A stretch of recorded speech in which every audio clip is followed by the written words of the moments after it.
अस्सलाम वालेकुम नाज़रीन, सिंध टेलीविजन न्यूज़ जे पारां मां हम जो मेज़बान फयाज़ नाइज गुफ्तगू कंदासूं अफ़गानिस्तान जी सूरत हाल ते, जिते तव्हांखे यादि हूंदो त कल्ह बि पाकिस्तान जे अंदरि हिकिड़ी ऑल पार्टीज़ कॉन्फ्रेंस सॾाई वई, जंहिंमें अफ़गान रिफ्यूजीज़ जी ॻाल्हि कई वई ऐं ख़ुदि अफ़गानिस्तान जे अंदरि जेको आहे 7 वज़ीरनि खे जेको आहे उहो उन्हनि खे जेको आहे काबीना मां हटायो वियो आहे। उन सां गॾोगॾु जेको आहे अॼु उते अफ़गानिस्तान जे अंदरि काबुल में ब्लास्ट थियो आहे डिफेंस मिनिस्ट्री जे वेझो। सॼे पस मंज़र ते गुफ़्तगू कंदासूं। असां सां टेलीफोन लाइन ते मौजूदु आहिनि अफ़गान मामलनि जा माहिर सीनियर सहाफ़ी ऐं नामियारा तजज़ियानिगार जनाब रहीमुल्लाह यूसुफ़ज़ई साहब। अस्सलाम वालेकुम रहीमुल्लाह यूसुफ़ज़ई साहब। वालेकुम अस्सलाम। रहीमुल्लाह यूसुफ़ज़ई साहब, आज काबुल के अंदर धमाका हुआ है और कल हमने देखा कि अपना खबरें आईं कि 7 अफ़गान कैबिनेट के जो मिनिस्टर हैं उनके बारे में कि उनको हटा दिया गया है और एक बड़ा क्राइसिस जो है वो गवर्नमेंट के अंदर चल रहा है। और उससे पहले हम देखते हैं कि बहुत सारा इलाका जो है वो अब भी तालिबान के कंट्रोल में है। और फिर पाकिस्तान और अफ़गानिस्तान से ईरान से जो रिफ्यूजीज़ हैं उनका मामला भी आन पड़ा है। ये सारे पस मंज़र में अफ़गानिस्तान को किस तरह सूरत हाल को आप एनालाइज करते हैं? मेरे ख्याल में अफगानिस्तान की सूरत हाल तशवीशनाक है और खुद अमरीकी जिनकी फौजें अफगानिस्तान में हैं वो इस बात को मानते हैं और वो कहते हैं कि जो नुकसान हो रहा है अफगानिस्तान की सिक्योरिटी फोर्सेस का, उनकी फौज, पुलिस और मिलिशिया का, अगर यही तादाद यही नुकसान होता रहा तो ये सस्टेनेबल नहीं है, यानी ये काबिल बर्दाश्त नहीं होगा लॉन्ग टर्म में। तो आपने जिक्र किया आज ये खुदकुश हमला हुआ काबुल में और ये वहां पे हुआ है काबुल में। ये पुले महमूद खान का इलाका है जहाँ पे जो उनका खुफिया इदारा है NDS उसका दफ्तर है और जो अफगानिस्तान की इलीट फोर्स है जो कमांडो फोर्स है तो उसका भी दफ्तर है। तो वहाँ पे धमाका हुआ, ये एक गाड़ी को निशाना बनाया गया। अब देखना यह है कि इसमें कौन सवार था, इसमें क्या NDS के लोग थे, खुफिया इदारे के लोग थे या एलीट फोर्स के लोग थे, ये वाज़ेह नहीं है। तो देखें कल भी एक हमला हुआ था काबुल में, उसमें एक आदमी जो है वो मारा गया, 3 जख्मी हुए। आज हलाक हुए हैं और कहा जा रहा है कि 11 जख्मी हुए हैं। ये तो इब्तदाई फिगर है। आज ही एक अफगानिस्तान की फौज का हेलीकॉप्टर जो है उसने लोगर के सूबे में इमरजेंसी लैंडिंग की है। कल भी ऐसा हुआ था, एक और हेलीकॉप्टर। पाकिस्तान के पास जो हेलीकॉप्टर हैं वो इतने नहीं है, वो कम है और इनको काफी जरूरत है। और हाल ही दिनों में इंडिया ने भी इनको 4 हेलीकॉप्टर दिए हैं, जंगी हेलीकॉप्टर हैं।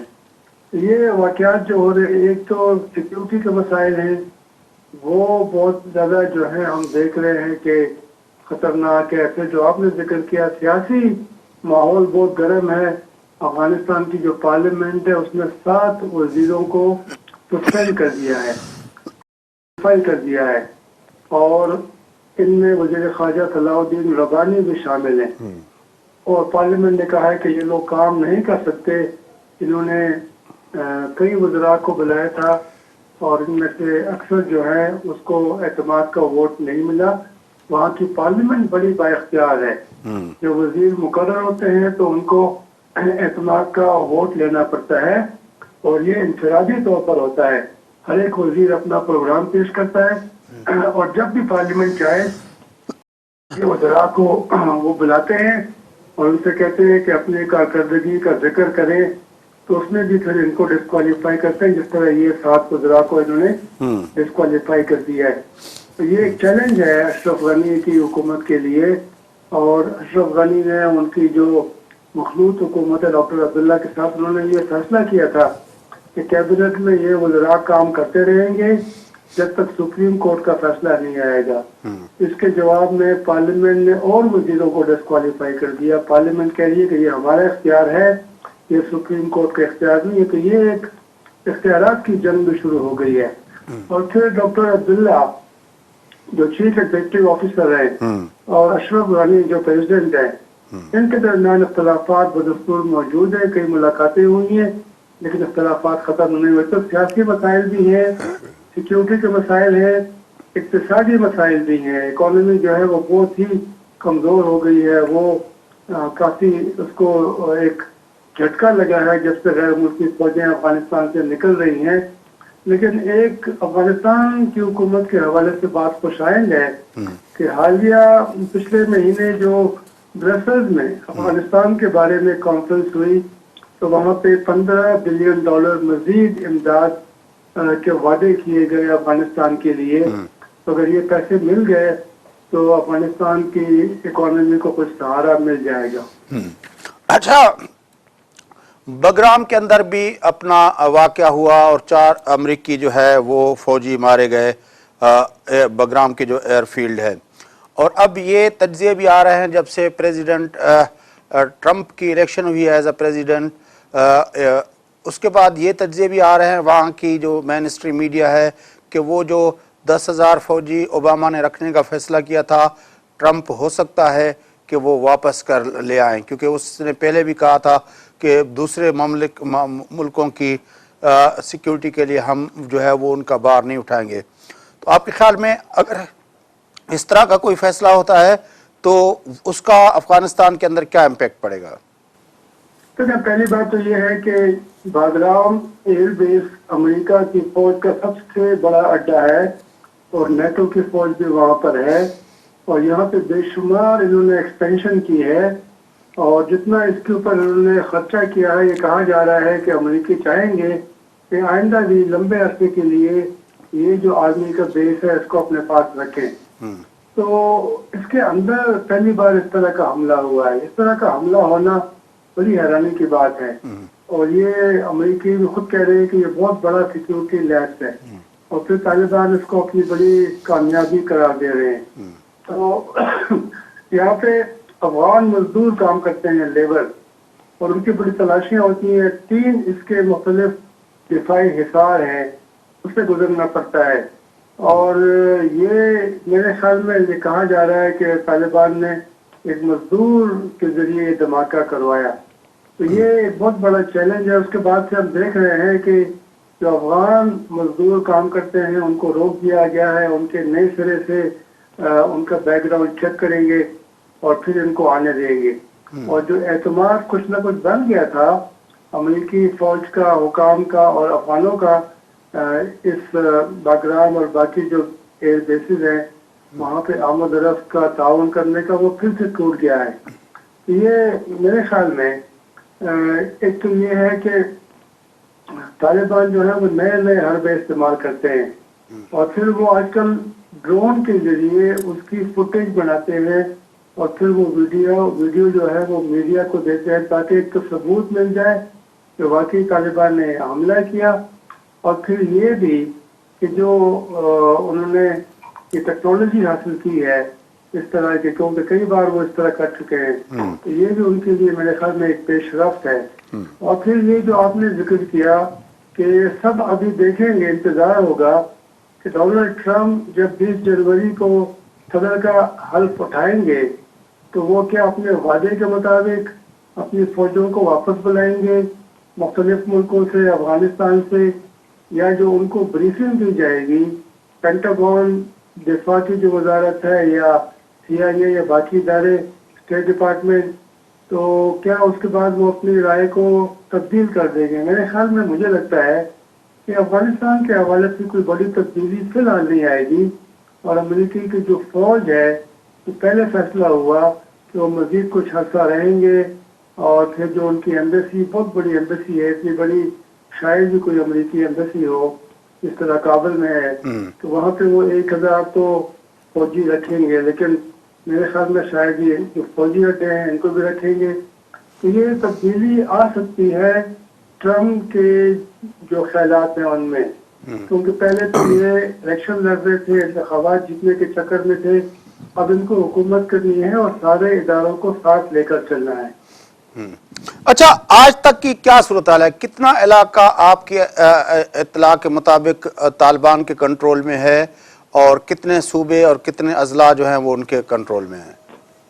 دیکھیں، ایک تو طالبان کے دعوے ہیں، وہ کہتے ہیں کہ جی 70% ہمارے قبضے میں ہے یا ہمارا وہاں پہ اثر ہے، اس طرح کا ان کا دعویٰ ہے. میرے خیال میں یہ صحیح نہیں ہے، اتنا علاقہ نہیں ہے. امریکی جو ہیں وہ مانتے ہیں کہ तकरीबन 30-31% जो इलाका है वो तालिबान के कब्जे में है या उनके जेर असर है। और ये भी अमरीकी कह रहे हैं कि इस साल के शुरू से अब तक पिछले तकरीबन 10-11 महीने में तालिबान के जो कंट्रोल में इलाका था उसमें 5% इजाफा हो गया है और अफगान हुकूमत के हाथ से ये इलाके निकल गए हैं। तो ये एक उन्होंने कहा शायद उससे कोई ज्यादा होगा, लेकिन ये है कि तालिबान मेरे ख्याल में उन्होंने कई शहरों के ऊपर भी हमले किए। पिछले साल भी कुंदूज तो छठा बड़ा शहर है अफगानिस्तान, उसके ऊपर कब्जा कर लिया, तकरीबन 12-13 दिन वो उनके कब्जे में रहा, फिर वो पस्पा हो गए। इस साल फिर तकरीबन उसी मौसम में अभी पिछले 2 हफ्ते कबल उन्होंने फिर कुंदूज के ऊपर कब्जा किया और वो वहाँ पे तकरीबन 1 हफ्ता रहे, अब फिर वो पस्पा हो गए हैं। तो इसके अलावा और जो बड़े शहर है, तरीन कोट है उरुजगान में, फरा का शहर है, फरा के सूबे में, लश्कर गाह है हेलमंद के सूबे में, उसके अंदर भी तालिबान दाखिल हो गए, फिर वो पीछे हट गए। तालिबान जराए कहते हैं कि ये उनके फायदे में नहीं है तो वो कब्जा करने के बाद उस शहर को कंट्रोल करें, शहर को चलाएं, क्योंकि उसके लिए काफी बड़ी तादाद में फौज चाहिए और बाकी हुकाम चाहिए।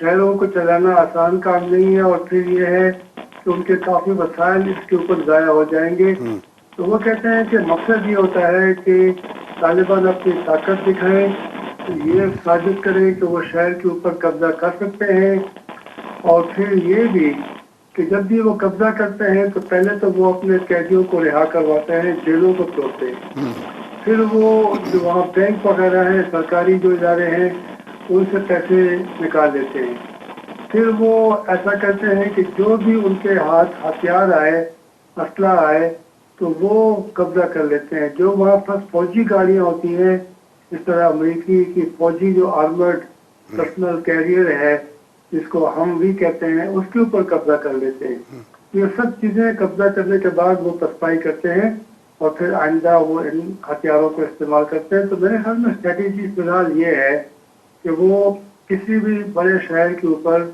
इस तरह मुकम्मल कब्जा नहीं करेंगे, वहाँ पे रहेंगे नहीं, सिर्फ वहाँ पे कुछ ऐसा रहेंगे, अपना मकासद जो भी होगा उनको हासिल करेंगे और फिर वो बाहर निकल जाएंगे। अच्छा, बातचीत का सिलसिला जो शुरू हुआ था उसकी अब तक की क्या पोजीशन है? उसमें कुछ पेशरफ्त हुई है या अभी तक बिहाइंड द डोर कोई डिप्लोमेटिक चैनल्स ऑपरेट हो रहे हैं या वो कहीं ना कहीं टूट गया है वो सिलसिला? फिलहाल तो मेरी इत्तला के मुताबिक कोई जो है बातचीत नहीं हो रही। और ये जो बातचीत का जिक्र हुआ था कि ये कतर में कोई मुलाकात हुई, अफगान खुफिया इदारे का सरबराह जो है मासूम स्तानकज़ई और एक तालिबान रहनुमा मुल्ला अब्दुल मनान जो कि तालिबान तहरीक के बानी मुल्ला मोहम्मद उमर के छोटे भाई हैं, उनके दरमियान मुलाकात हुई। अब तालिबान जराए प्राइवेटली तो मानते हैं कि ये मुलाकात हुई है, पब्लिकली खुलेआम वो नहीं मानते, वो कहते हैं कोई मुलाकात नहीं। लेकिन वो ये भी कहते हैं कि ये मुल्ला मनान ने अपनी मर्जी से मुलाकात की है, उसके साथ कोई शूरा का या जो उनके अमीर है मुल्ला हैबतुल्लाह, उसकी रजामंदी शामिल नहीं थी। और वो कह रहे हैं कि मुल्ला मनान को कोई इख्तियार नहीं है कि वो तालिबान की नुमाइंदगी करे। तो ये लगता ही है कि तालिबान की सफ़ों में मजीद कुछ इख्तलाफात पैदा हो गए हैं और ये जो उनका एक रहनुमा है मुल्ला मनान, उसने ये मुलाकातें की हैं। लेकिन ये है कि इसका कोई फायदा नहीं होगा। ये मुल्ला मनान जब तक तहरीक में था या तहरीक में रहेगा तो इसकी अहमियत होगी, जब तहरीक से उसको निकाल देंगे, ये अपनी मर्जी करेगा तो उसकी कोई भी हैसियत नहीं होगी। क्योंकि असल में मुल्ला उमर का जो बेटा है मुल्ला मोहम्मद याकूब, वो तालिबान तहरीक का नायब अमीर है, उसकी अहमियत है, मुल्ला मनान की अहमियत नहीं है। लेकिन इससे जाहिर होता है कि तालिबान की सफ़ों में इख्तलाफात बदस्तूर मौजूद हैं और इसकी वजह से अफगान हुकूमत इनसे फायदा उठाने की कोशिश कर रही है। अमरीकी भी चाहते हैं कि वो तालिबान के कुछ दलों से बात कर लें और उनको मैदान जंग से हटा दें ताकि जो बाकी रह जाए उनसे जंग की जाए। अच्छा, अब क्या मंजरनामा फ्यूचर में देख रहे हैं कि ये जब जिस तरह आप कह रहे हैं कि वो फौज नेशनल आर्मी जो है अफगानिस्तान की वो भी सस्टेनेबल नहीं रही है, और दूसरी तरफ हम देखते हैं कि حکومت کے اندر افغان حکومت کے اندر دو طرح کے کرائسس ہیں. ایک تو ان کے اندر جو دونوں اپنا رہنما ہیں افغان حکومت کے یعنی اشرف غنی اور عبداللہ صاحب, ان کے درمیان جو ہے وہ اختلافات ہیں. دوسرا پارلیمنٹ اور حکومت کے درمیان اختلافات آ گئے ہیں. اور اس کے ساتھ ساتھ تیسرا جو معاملہ ہے وہ ایتھنک جو کنفلکٹ ہے وہ کسی نہ کسی صورت میں افغانستان کے سارے انسٹیٹیوشنز کے اندر بہرحال اپنا اثر رسوخ رہتا ہے. اس کا کیا ہاں سمجھ بالکل. دیکھیں یہ آپ نے سارے معاملات کا ذکر کر دیا اور میں نے بھی اس کے اوپر بات کی. یہ سارے مسائل اتنے پیچیدہ ہیں, اتنے گمبھیر ہیں کہ وہاں پہ کوئی امید کی کرن نظر نہیں آتی. اور بڑی توقعات تھی اشرف غنی سے کہ وہ کچھ حالات کو بہتر کریں گے, لیکن وہ نہیں کر سکے کیونکہ ان کی آدھی حکومت ان کے پاس ہے, آدھی فخر عبداللہ کے پاس ہے, اور دونوں آپس میں مخالف رہے ہیں. آپس میں انہوں نے صدارتی انتخابات میں مقابلہ کیا. پھر وہ جو آپ نے کہا لسانی جو مسائل ہیں مختلف جو وہاں پہ تاجک اور پشتون اور ان کے اختلافات خود موجود ہیں. جنگ کے میدان میں طالبان حملے کر رہے ہیں, افغان حکومت جو ہے فوج کو دفاع کرنے کی کوشش کر رہی ہے. افغان فوج جو ہے وہ کوئی اوفینسو کوئی حملے کرنے کی پوزیشن میں ہر علاقے میں نہیں ہے. کچھ علاقوں میں وہ کر رہی ہے لیکن عمومی طور پر وہ دفاع میں ہے. اور پھر امریکی جو ہے وہاں پہ جو تبدیلی آئی ہے اس کا بھی اثر پڑے گا. کافی جو مغربی ممالک ہیں وہ کافی پریشان ہیں. وہ کہتے ہیں کب تک ہم افغانستان کو سہارا دیں گے, فوجی امداد دیں گے, اقتصادی امداد دیں گے. اگر انہوں نے ہاتھ اٹھا لیا پھر تو یہ افغان حکومت کے لیے بہت بڑا مشکلات پیدا ہوں گی. تو میرے خیال میں اب یہ ہے کہ بات چیت کے ذریعہ ہے, امن مذاکرات, اس کے ذریعے اگر ہو جائیں بات آگے بڑھے تو پھر افغانستان کے معاملات میں بہتری کے امکانات ہوں گے. لیکن فی الحال بات چیت کے لیے کوئی بھی ایسی امید نہیں ہے, کوئی انیشیٹو نہیں ہے. میں سمجھتا ہوں کہ یہ سال جو ہے یہ بھی اس طرح گزر گیا. اب اگلے سال کی طرف لوگوں کی نگاہیں کہ سردیاں آئیں گی تو جنگ میں کمی ہوگی اور شاید اس کے بعد کچھ بات چیت کی کوشش کی جائے. لیکن میرے خیال میں یہ سال تو گزر جائے گا.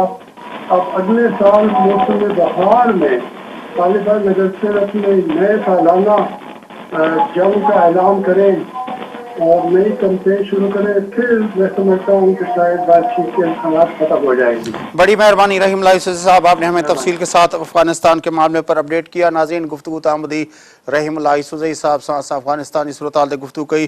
اج کابل میں جکا ہے وہ دھماکو تھو ہے, ان سے گڈو گڈ کچھ ڈی پہریں جکو ہے بگرام ایئر فیلڈ کے اندر دھماکو تھو جکا امریکہ کی سب کا وڈی ایئر فیلڈ ہے.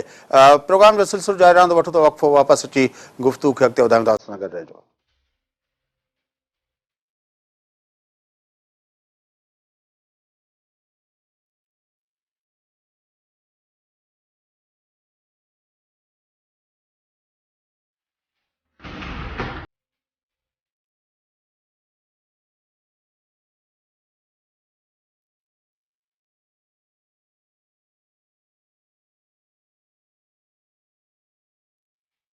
ویلکم بیک ناظرین, پروگرام کے سلسلے کے اگتے وڌايون گفتگو کيون تھا ملک کے اہم ایشوز کے حوالے سے. وزیر اعظم نواز شریف کے پاناما لیکس والے مسئلے تے جے معاملہ اگتے وधी رہا ان تے گفتگو کنداسوں. ان سے گڈو گڈ کراچی کے اندر جکا ڈیولپمنٹ تھی ہے, میئر وسیم اختر جو وہ آزاد تھا آزادی کا پوء جڏहिं हुन عزیز آباد में शहीदनि जे क़ब्रिस्तान ते वञणु चाहियो त मुतहदा जा जेके अल्ताफ़ हुसैन जा लायल एस्टेंट मुतहदा लंडन जा कारकुननि जी रैली जे करे हू उते न वञी सघियो. गुफ़्तगू कंदासूं ॿिन्ही इशूज़ ते. असां सां टेलीफोन लाइन ते मौजूदु आहिनि मुल्क जा सीनियर दानिश्वर ऐं नामियारा तजज़िया नगार जनाब नसीर मेमन साहब. अचो त हुन सां गुफ़्तगू कयूं. नसीर मेमन साहब सलाम अलैकुम. वालेकुम अस्सलाम. नसीर मेमन साहब, प्रोसीडिंग्स शुरू थी वियूं आहिनि कोर्ट जे अंदरि. छा इस्लामाबाद जे अंदरि छा फिज़ा आहे ऐं तव्हां उनखे कीअं पिया ॾिसो? काफ़ी हिकिड़ी सूरत अणचिटी आहे, इबहम आहे. पर मुंहिंजो ख़्याल आहे त जंहिं तरह प्रोसीडिंग शुरू थियूं ऐं पोइ वरी कतर जो रोल विच ते आयो आहे ऐं पोइ उनखां अॻु में जीअं कुझु ॾींहं अॻु में उन सां रिलेट जेकर कयो त मुशर्रफ साहब जो चवणु त मूंखे सऊदी शहज़ादे ई सभु कुझु मराहतूं ॾिनियूं, पैसा ॾिना, बंगला ॾिना.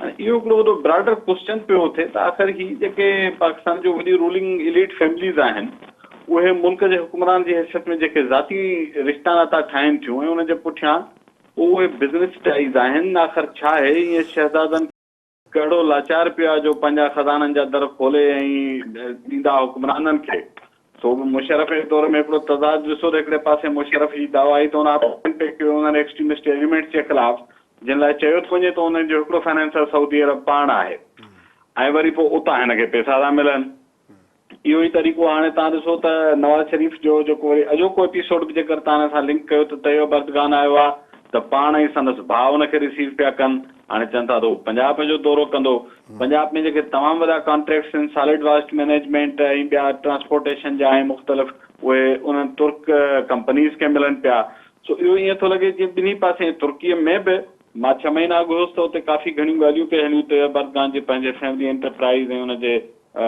माइटनि जे घर जे भातियुनि जा जेके मुख़्तलिफ़ बिज़नेसिस में इन्वॉल्वड आहिनि सो हाणे इहो ईअं थो लॻे त हिकिड़ा फैमिली टाइज़ पे था ऑपरेट कनि पोइ उन जे पुठियां इहे सॼी स्टोरीज़ डेवलप पियूं थियनि सो इन जे करे हिकिड़ो माना जनरल फीलिंग इहा आहे त भई ही क्लीन त कोन्हनि मामला ही साफ़ सुथरा त कोन्हनि इन ते करे मुंहिंजो ख़्यालु आहे माण्हुनि खे को ॿाराया कोन्हनि के पर जीअं कोर्ट में उन ॾींहुं ॻाल्हि थी कोर्ट चयो त भई अख़बारनि में त ॿिए ॾींहुं पकोड़ा खपाइजंदा आहिनि असांखे हार्ड एविडेंसिस ॾियो प्रॉब्लम आहे त अहिड़ियुनि शयुनि जा हार्ड एविडेंसिस एॾा आसान कोन था हुजनि ऐं इहा त तमामु का हाई प्रोफाइल जूं वॾी फ्रेंसिक इन्वेस्टिगेशन्स थियनि पर उनजो बशर इहो थो थिए तव्हां लंडन में ॾिसो त मिलियंस ऑफ पाउंड जी ट्रांज़ेक्शन जे चयो पियो त मनी लॉन्ड्रिंग थी आहे एॾो वॾो अमाउंट लंडन में त के लॉर्ड बि नथा रखनि पाण वटि ऐं लॻो पियो त हाणे हिनजी फ्रेंसिक जॾहिं इन्वेस्टिगेशन थींदी त वॾा फाट फाटंदा ऐं पोइ हुन ते एक्शन थींदो ऐं ॾिठो त कीअं उहो पॉलिटिकली मेनोवर थी वियो त हाणे हिननि केसिस में प्रॉब्लम इहो थो थिए त पेपर ट्रेल कढणु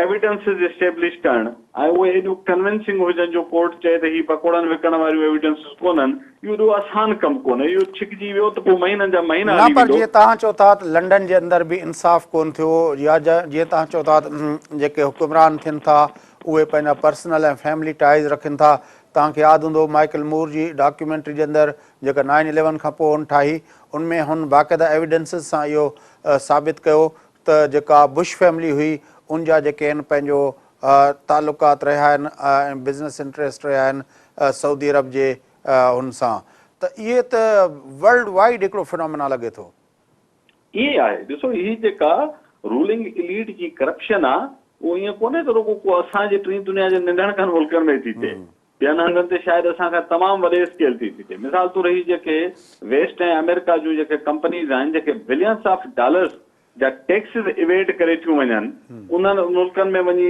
उते पंहिंजा अकाउंट खोलण ऐं बिज़नेस सेट करण में जिते टैक्सिस अप्लाई नथा थियनि या तमामु घटि था थियनि या इहे वॾियूं कंपनियूं पंहिंजे बिलियंस ऑफ डॉलर्स जी इन्वेस्टमेंट चाइना में वञी कनि थियूं जिते लेबर लॉस फ्लैग्रेंटली वायोलेट था थियनि जिते ह्यूमन राइट्स वायोलेट था थियनि पर उन्हनि खे उते का बि ॻणती कोन्हे छो त हू उन्हनि जे मुल्क में नथो थिए सो जेको शइ पंहिंजे मुल्क में हराम आहे उहा जेकर ॿिए मुल्क में वञी कजे त हलाल थियो वञे सो हीउ जेको कैपिटलिस्ट जेको रूलिंग इलीट आहे ऐं रुगो कैपिटलिस्ट आहे इवन ख़ुदि जेके नॉन कैपिटलिस्ट दावेदार आहिनि मिसाल रशिया ऐं चाइना नॉन कैपिटलिस्ट दावेदार आहिनि पर बहरहाल जी जेका सरमाए जी दौड़ जो जेको ही मॉडर्न दुनिया में जेको उभार आहे उन में हर नाइंसाफ़ी हलाल आहे हर नाइंसाफ़ी जाइज़ आहे जेको माण्हू ताक़त में आहे उहो हर शइ खे पंहिंजी मर्ज़ी सां ट्वीक करे सघे थो ऐं ईअं ई पाकिस्तान उन ई गेम जो हिकिड़ो हिसो आहे ॾिसो न डिक चीनी जो मामिलो हुयो जेको इराक ते हमिलो थियो उनमें जेके ॿिया जेके बि हुया हिकिड़ो ऑयल इंट्रस्ट बि हो जेको उन वक़्तु चीनी जूं कंपनियूं जेके हुयूं उन्हनि खे जेको आहे उन मां वॾो फ़ाइदो पियो बिल्कुलु ईअं आहे ऐं हींअर इवन जेको तव्हां ॾिसो न त तुर्कीअ में बि इहा ॻाल्हि हले पई त हिकिड़े पासे जेका सिरिया में कुर्द जेके विढ़नि पिया उन्हनि सां दाइश सां ऐं उतां वरी जिते दाइश सां हिकिड़े तरफ़ जहिड़ोबो ऐं दाइश जे जेके कब्ज़े हेठि इलाइक़ा हुआ उन्हनि जो तेल सब्सिडी ते सस्ते अघ में तुर्कीअ जे बॉर्डर तां विकामजंदो ऐं उन ते हुननि खे बि इनकम थींदी ऐं चयो थो वञे त तुर्कीअ जे हुक्मरान फैमिलीज़ जा बि हुन में इंट्रस्ट हुया सो ईअं ई वरी जेको ही पंहिंजो इराक जी वार आहे या इवन तव्हां ॾिसो ॿिया जेके वॾा कंफ्लिक्ट आहिनि पाकिस्तान ऐं इंडिया जो जेको कश्मीर कंफ्लिक्ट आहे उन में रुगो पाकिस्तान ऐं इंडिया जे एस्टेब्लिशमेंट जो इंट्रस्ट थोरी आहे तव्हां गुज़िरियल साल जी जेका रिपोर्ट्स आहे इप्री जी उहा तव्हां खणी ॾिसो त इंडिया दुनिया जो सेकंड लार्जेस्ट आर्म्स इंपोर्टर आहे, माना हथियार बरामद कंदड़ वॾे में वॾो घुराईंदड़ वॾे में वॾो ॿियो नंबर मुल्क इंडिया हो, 2 नंबर मुल्क पाकिस्तान। इहे ॿई मुल्क एॾा कंगला आहिनि जो उन्हनि में 40 करोड़ जे लॻभॻि माण्हू पॉवर्टी खां हेठि था गुज़ारनि। इलिटरेसी आहे, कोई 30-40 करोड़ माण्हू ख़बर न आहे केतिरा अनपढ़ियल आहिनि, हेल्थ जा इशूज़ आहिनि, हज़ारे मसइला आहिनि, पर हथियारनि जी डोड़ में उहे जीअं त बिज़नेस था प्रोवाइड कनि त इन कन्फ्लिक्ट्स में उन्हनि ॿिन्हिनि जो इंट्रस्ट आहे। ही पाकिस्तान में जेको गवादर पोर्ट जे पुठियां जेका बाहि भरियल आहे, हाणे उन जे पुठियां हिकिड़ी त ठीकु आहे राइट्स जी मूवमेंट आहे, उहो हिकिड़ो अलॻि चैप्टर आहे, पर इन में को बि शक कोन्हे त इन जा हिन ख़िते जे जेके ॿियनि मुल्कनि जा बिज़नेस इंट्रस्ट आहिनि सी पोर्ट्स जा आहिनि मुमकिन आहे, यकीनन हूंदो, मां सम्झी सघां थो उहे हिते बाहि लॻाइण में इन्वॉल्व थियनि था छो त हुन जा बिज़नेस इंट्रस्ट सिक्योर थियनि।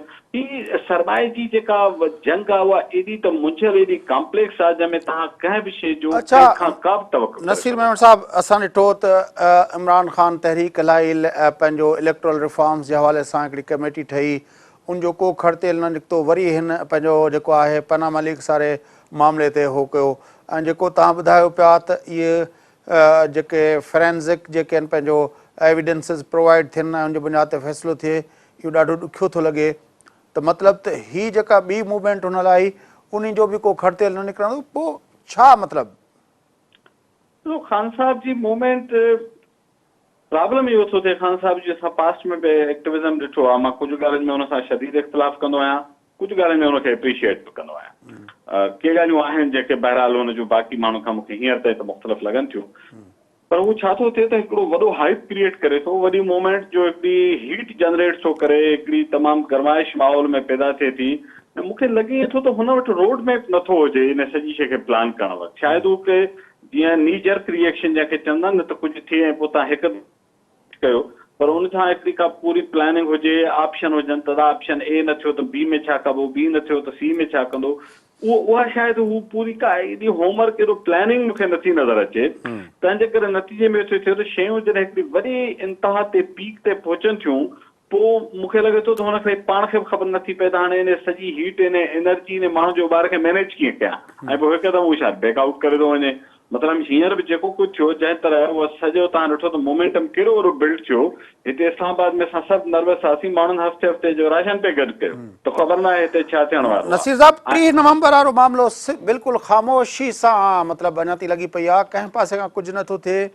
छा उहो हेसि मुल्क जो जेको सियासी मंज़रनामो आहे या लाइन ऑफ कंट्रोल ते जेको कुझु थिए पियो कुझु ॾींहंनि खां असांखे नज़र अचे थो, या जेको आहे अफ़गानिस्तान जे हवाले सां जेका हो थियो आहे, जेका हुते हींअर अॼु बि जेको आहे क़ाबिल जे अंदरि धमाको थियो आहे, कुझु ॾींहं पहिरियों जेको आहे बगराम जे एयरफील्ड जेका हुई, जेको US एयर बेस हुयो, उते हमिलो थियो, छा इहो सॼो उनखां पहिरियों कुंदूज़ ते हमिलो थियो, इहो सॼो मंज़रनामो असांजे 3 नवंबर वारे मामले सां रिलेट थिए थो? ॾिसो, हाणे इहो त जेको टर्माइल आहे अफ़गानिस्तान जो, त हर साल हिकिड़ो स्प्रिंग ऑफेंस जी सीज़न ईंदी आहे, थधियूं घटिजंदियूं आहिनि, ऐं पोइ ही सभु हमारा विढ़ण वारा ॿार निकिरंदा आहिनि, पोइ स्प्रिंग ऑफेंस जो हिकिड़ो लगातार वाक़िया ऐं हमला थींदा आहिनि, हर साल थींदो आहे। हाणे उहे त का नई शइ कान हुया, पर मिसाल तौर जे करे हिकिड़ा फैक्टर थी पियो सघे त हिकिड़ी लीडरशिप आहे, हेॾी वॾो हुन एहतिजाज जो सॾु ॾिनो आहे, पाण खे अकेलो करे सभिनी पार्टियुनि खां अलॻि बि, त पोइ ठीकु आहे, अफ़गानिस्तान में जेको बि थियो पिए लाइन ऑफ कंट्रोल ते बि इहो सभु कुझु उन वक़्तु थियो पिए जॾहिं हिन ऐलान कयो, लाइन ऑफ कंट्रोल को अॼु या कल्ह जी ॻाल्हि कान थी आहे, पर पोइ उन में उहा सभु फैक्टर उन ज़हन में रखणु घुरिजनि जॾहिं तव्हां एॾी वॾी काल ॾियो था, त मूंखे लॻे थो का कंसिस्टेंसी कान्हे का। न, मां 3 नवंबर जी ॻाल्हि कयां थो, 3 नवंबर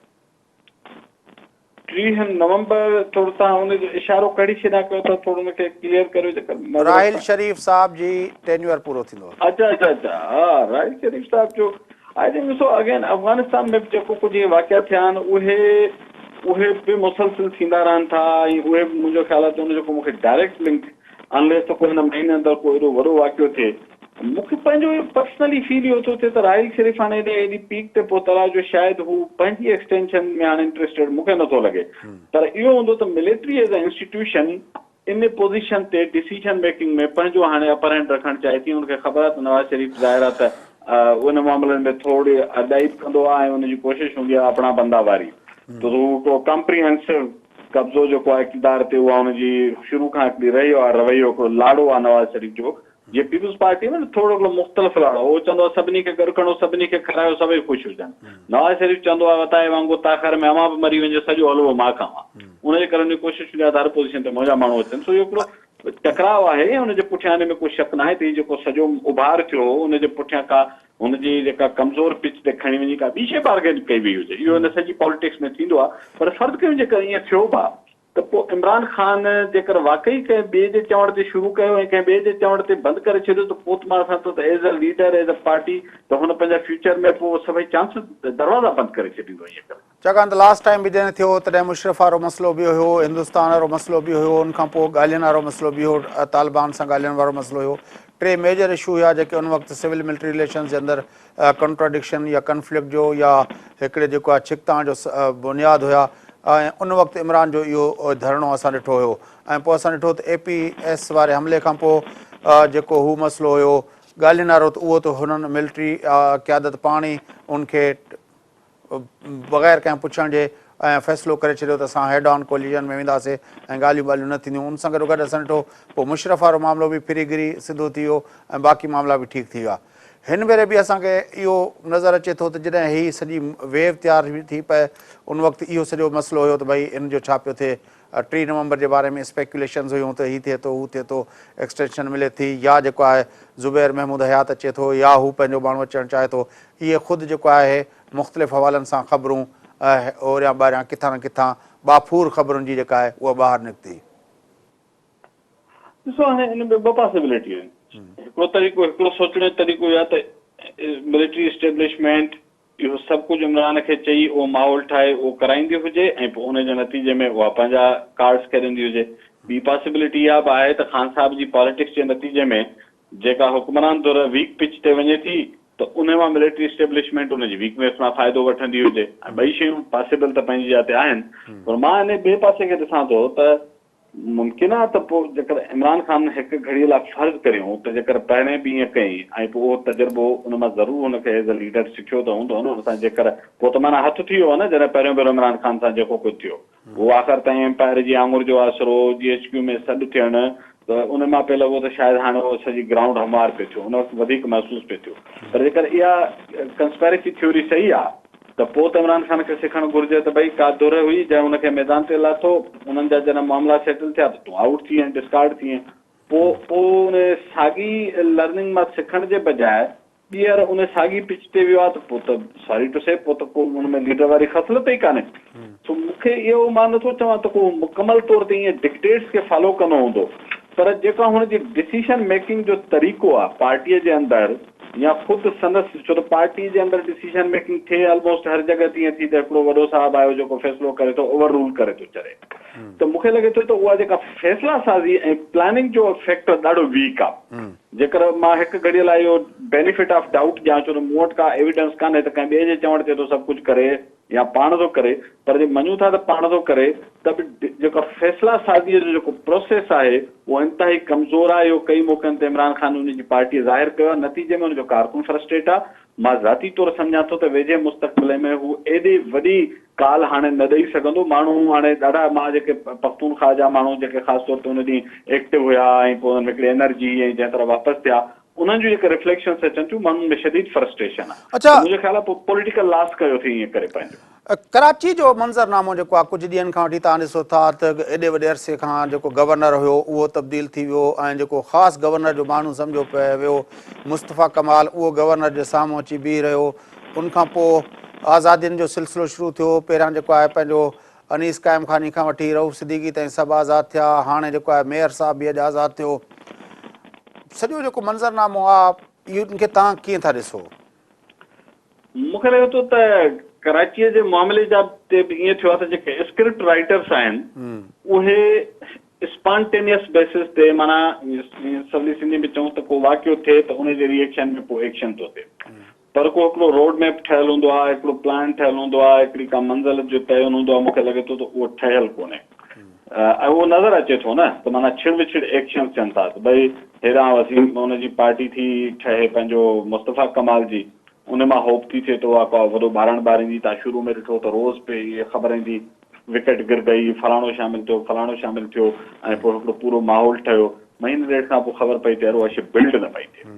पोइ वरी जॾहिं ते फारूक सतार ऐं अमरा प्रेस क्लब जे ॿाहिरां खजी ऐं राति जो हुननि जा महिमान थिया त मां ॾिठो त ॿिए ॾींहं ते MQM पाकिस्तान जो वजूद अची वियो, उहे हिकदमि यू टर्न थियो, उहो सॼी हिकिड़ी ॿियूं डेवलपमेंट थियूं ऐं पोइ महसूसु थियो ऐं पोइ उहा त एॾो वॾो इनिशिएटिव हो, माना सभई MPA शामिल, MNA शामिल ऐं सॼी इंडोर्समेंट उनखे मिलियल ऐं उन मां लॻो पिए त हाणे ही ॿियो कार्ड पियो कमु ॾेखारे।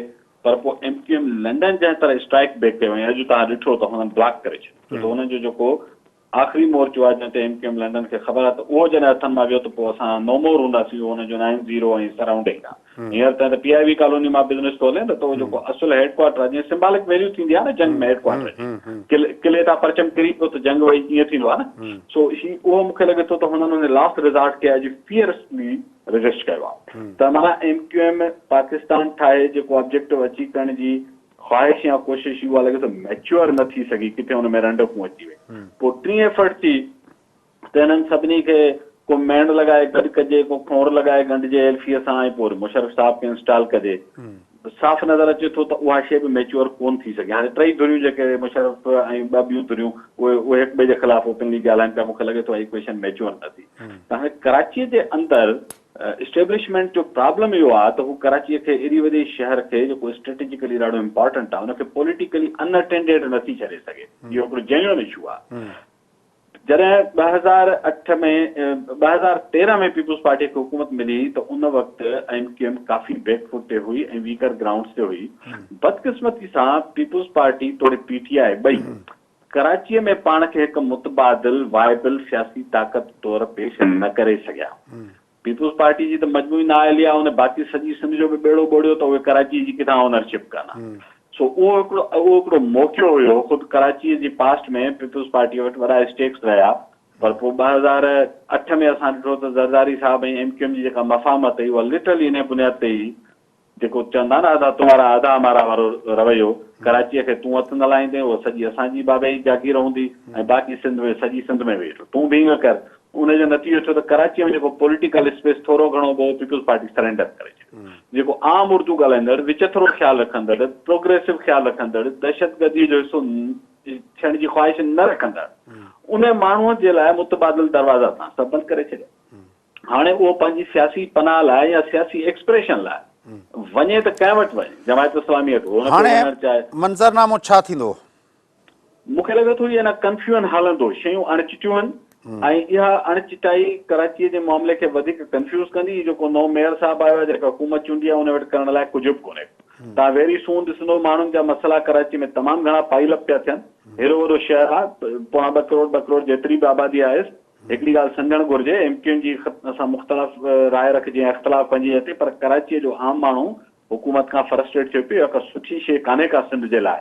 1.5 करोड़ माण्हुनि खे तव्हां MQM जी सियासी मुखालफ़त में ईअं फिटो कयो आहे जितां तव्हां गंदे जो ढेर भाणे नथा साफ़ करियो ऐं कराचीअ खे तव्हां लावारिस शहर तौरु फिटी करे छॾियो। गादी बाबा कराची सिंध जो हिसो आहे त हुनखे ईअं ई ऑन कबो न, उहो MQM जो हिसो थोरी आहे। सो मुंहिंजो ख़्यालु आहे त सिंध हुकूमत जेको कराचीअ ॾांहुं इहो रवैयो आहे, सॼी सिंध ॾांहुं त इहो रवैयो शुरू खां आहे, उहो त असां ज़हर पी वेठा आहियूं, छा करियूं, मुतबादिल न ठहिया, हिकिड़ो वॾो अलॻि बहस आहे। पर कराचीअ खे ईअं अनअटेंडेड छॾण सां कराची जी शहरी जी जेका फ्रस्ट्रेशन आहे, ही जेके सियासी ग्रुप आहिनि उन मां छा अल्ताफ़ लंडन ते जेका पाबंदी आणियल या पयल आहे उहा पाबंदी इम्प्लीमेंट थी सघंदी, या ही ग्रुप जेके 2-3 आहिनि बैतुल हमज़ा वारा बि एक्टिव थी विया आहिनि, त ही जेको आहे PIB कॉलोनी वारा ऐं पंहिंजो हू फारूक सतार साहब, इहे समूरा जेके आहिनि गॾिजी उनजी रिप्लेसमेंट, उनजी पॉपुलरिटी खे डैमेज करे सघंदा, या इहे सभु जेके आहिनि उहे रिट्रीट थी वेंदा, हू वरी असर्ट करे ईंदा?